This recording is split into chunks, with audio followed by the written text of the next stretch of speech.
Get to it, Oscar. Let's get to the battle of the bridge, shall we? Chelsea won, Arsenal won at Stamford Bridge. They share the points. 10 men Chelsea take the lead, and then Arsenal get an equalizer from Mikel Merino. Oscar. Yes. Of the two fan bases, who's the happier one? I think neither can be happy. Okay, who's the more annoyed one? Let's say then who's more disappointed? I think the more annoyed should be Arsenal. It should be Arsenal. Yeah, I do. But before I get into why of that, I just want to take this moment to apologize to the listeners of the Top 4 podcast. We like to hold people to account on this and put up old clips and receipts. And if somebody had some receipts on me right now, I'd be looking very, very stupid, because I said on this podcast about 3 weeks ago, yeah, and I remembered saying it because I was going to use it as ammo today. I said to all of you that in this game, a certain player would win man of the match. I think he did. That player was Moises Caicedo. Oh, was it Moises? In 40 minutes, he was categorically the worst footballer on the pitch yesterday. And I said he was going to win man of the match. So I have to hold my hands up. I have to say I'm bad.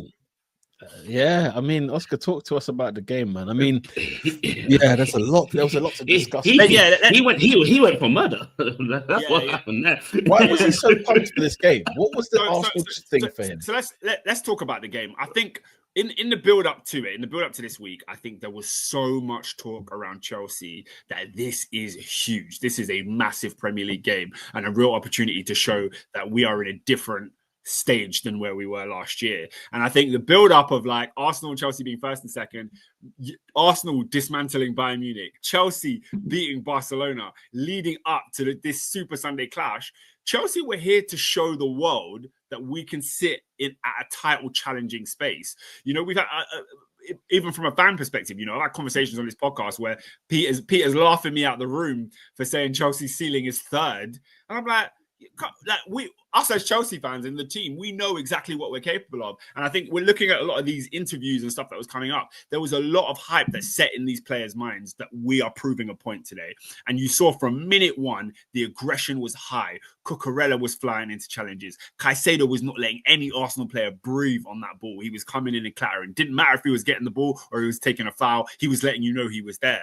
And I think it was great energy. It's what you want to see. Enzo had the same vibe. Reece had the same vibe. It's exactly what you want to see in a London derby.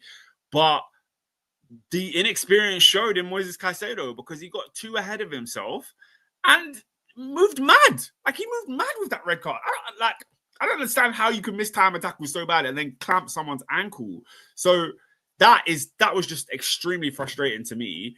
But other that was the only thing in the game that surprised me. That was the only thing that surprised me. I think Chelsea set out in this game very, very well. I don't think we were great at building out from the back, but 11 against 11, whenever we won the ball in midfield, you always felt like we were confident on the ball, we were dominant, and we had the intensity that meant I didn't feel at threat from Arsenal.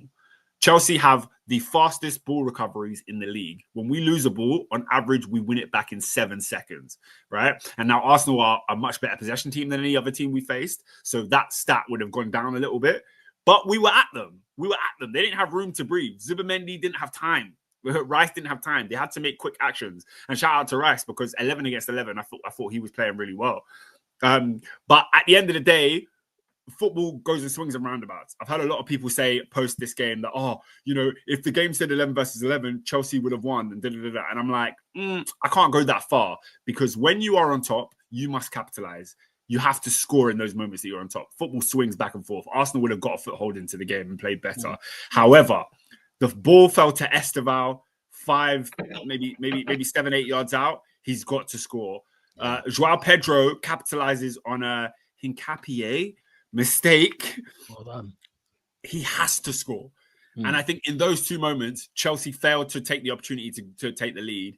And, by the time of the Moises Caicedo sending off, it was the 40th minute. Arsenal would have gone into halftime and regrouped, and it would have been a different encounter. So I'm proud of how we set up going forward. And then after the red card, phenomenal. I saw I saw a bunch of really, really mature performances from Reece James. I saw passion that you would want from a captain in Enzo Fernandez. And I saw the team defend as a unit, as I've constantly seen from this Chelsea side under Maresca. The system of how we defend together for a team, players like Neto diving in, Gusto, excellent. Like, I was very proud. I was very proud of the performance we put in post-red card. So, yeah, that's my main 2 pence on it. David, man, why didn't we get why is it when we go to Stamford Bridge we can't in the last 3 seasons? Why do we freeze? It felt very uncharacteristic of Arsenal. Well, it's characteristic because we've done it 3 years in a row now, but we go to Stamford Bridge. It doesn't matter what Arsenal it is or even what Chelsea it is. Chelsea always seem to be the better side. To be fair to us, yeah, we have come off like back-to-back big games, innit? To not extend to the third one, it's a bit. We weren't there. We weren't there in it. One game too far. And maybe one tough game. As in like one hard game too far. Yeah. Plus, seeing Saliba not starting, I was just like, I'm looking at the bench. I'm like, why is our strikers on the bench? So, but listen, we done well. That game was rough and tumble, boy. The highlights I watched, boy. Man, them were doing WWE, bruv, war games. Yeah. Yeah. That was a good game. I wish I was watching it live. But listen, point is a point. We didn't lose. Mourinho. Are you not annoyed? I can't lie. We didn't create, as I said, we didn't create enough chances. I mean, to score them. There weren't too many clear cut that I saw. But that's my problem, no? Because you know what? If Arsenal play Chelsea, right, and we have like 4 or 5 big chances, we missed them. I'll be disappointed that we missed the chances, but we made the chances, if that makes sense. The fact that we didn't actually make chances concerns me because Chelsea are down to 10 men. Chelsea are down to 10 men, right? And I'm thinking, 2 things I'm thinking in my mind. A, we know that Chelsea are used to playing with 10 men. Okay, so this is like they're better off playing with 10 men than they are with 11. They've got more experience with the 10, right? Joking aside, jokes and whatever. But then you're Arsenal FC. You're going away from home to another ground where Chelsea are not in the title race as such, but they're your closest rivals right now in the league table. You go over there and you go and put them to the sword, even if it's 1-0, because it will be a hard-fought game. London derby, Arsenal Chelsea, the rivalry is huge. Go out there and actually just like show your chest and be like, yo, guys, this is us. We're here. The fact that, like you said rough and tumble. I'm seeing us go toe to toe with Chelsea because Chelsea were playing this kind of game of, look, we're down to 10 men, so we have to regroup, we have to reshape, and we're gonna squash every Arsenal player we can find, right? And just stop them in their tracks. Why are we playing that game? We started to match them for that. We were conceding silly fouls, like silly, stupid fouls, because they were getting to us. They were getting to us like up here, and I was very much like looking at this team, thinking, "No, guys, take a minute. You're one up in a sense of you've got more men than Chelsea do, right? And we need to now.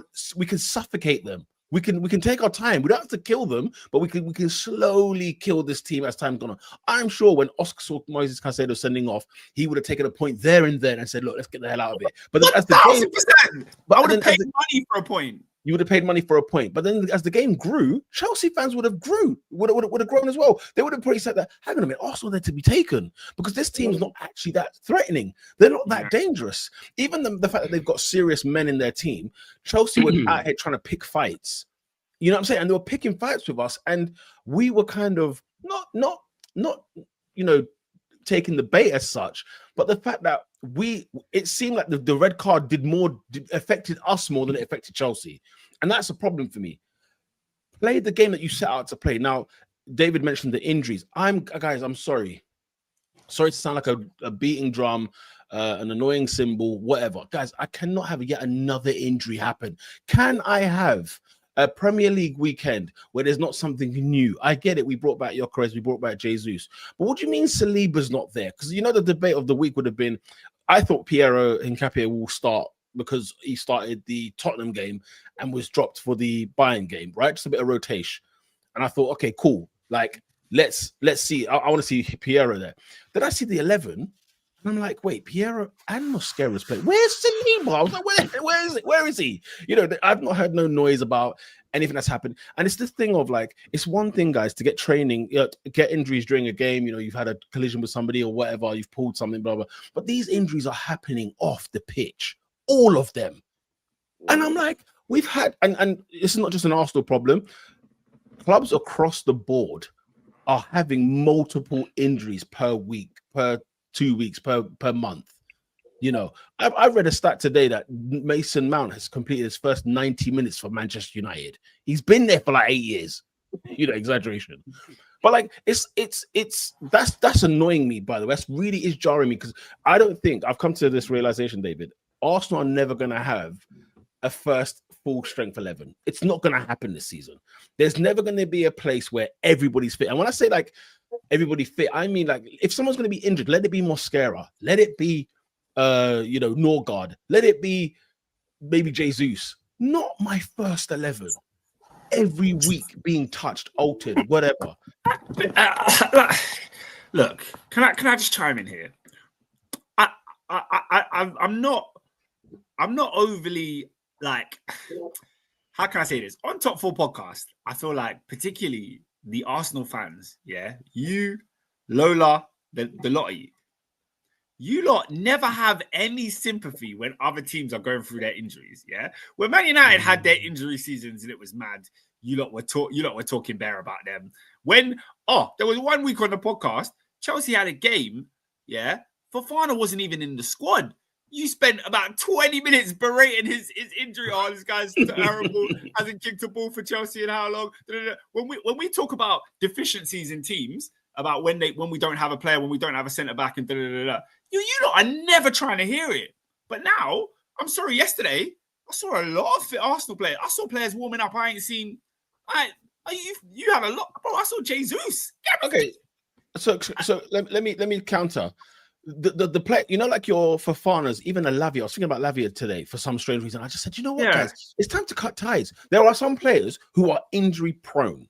You know, like the Mason Mounts of this world, the Lavias, the Fofanas, albeit Fofana probably had some big injuries and they happened on the pitch. But there's a lot of players where you just think, Luke Shaw is still a Man United player. Like there are some players that you just say, okay, enough.